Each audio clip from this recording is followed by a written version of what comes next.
1-866-695-PATRIOT. Mark, Cleveland, you're on the Wilkow Majority. Hello. Hello.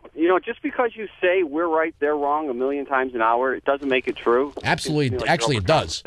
Well, not really. Yeah, absolutely. But, you weaken, not really. Yeah. You weaken unions, Really. you weaken federal labor laws, and you continue the shift of wealth upwards. You guys sit there and scream. You about just missed socialism. the entire whole segment, didn't you? Can I get my point out? Can I say a sentence before you interrupt me? No, because I run this show. If I want to hang up on you, I'll hang up on you. If I want to pot you down, I'll pot you down. Hot air, let me talk. What are you going to do, bring your union goon down here and break my kneecaps? Can I talk? You going to let me talk without Go ahead, you can talk. Okay, when you weaken unions, you weaken federal labor laws, you shift the wealth upwards. You talk about wealth redistribution and socialism. The last 30 years, through Republican economic policy, the shift of wealth is going up. It is wealth redistribution. You're right about that. But it's going from the middle and the bottom to the top. So, okay, let's stop. Mark, let's stop right there. So you're saying that the government has been confiscating wealth from the middle class and giving it to the upper class. The private, no, I'm not saying, I'm saying Republican economic policy is confiscating it from the middle class. So they're confiscating it. The government is taking the money from the middle class and giving it to the upper class. It used to be. No, Mark, you can't do this on this program. You have to follow the train of thought. Tell me where you've seen the federal government take wealth out of the hands of the middle class and give it to the upper class.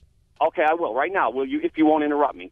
They passed a law exempting workers from receiving overtime pay. I'm a truck driver. Used to be, because of unions, if you worked over 40 hours a week, you got paid time and a half. But Bush came along and Republicans came along and exempted truck drivers from receiving overtime pay. So that's taking money from you and giving it to somebody else. Exactly. You know how much money? No, that's not taking money from you. Now let me ask you something. Are you a union truck driver? 40 hours a week. Okay, are you a union truck driver?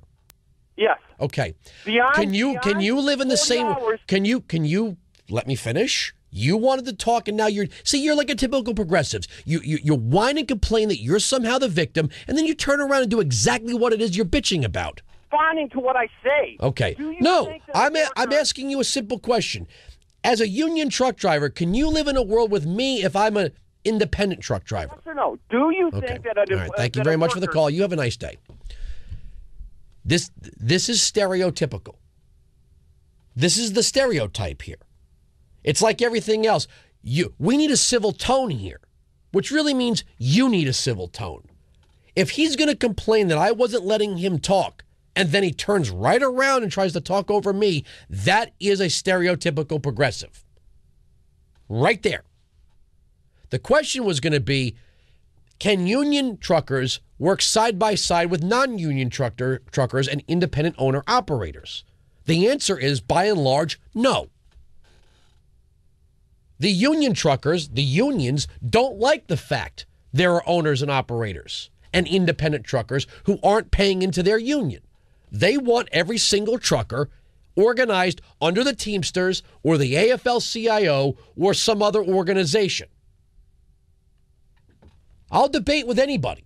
If you're going to demand the right to be heard, that means when you're done, I get to speak. You don't get to call up and go, you won't let me talk. You won't let me talk. Then when it's my turn, you run your freaking mouth. You see how that works? It's very simple. 1-866-695-PATRIOT.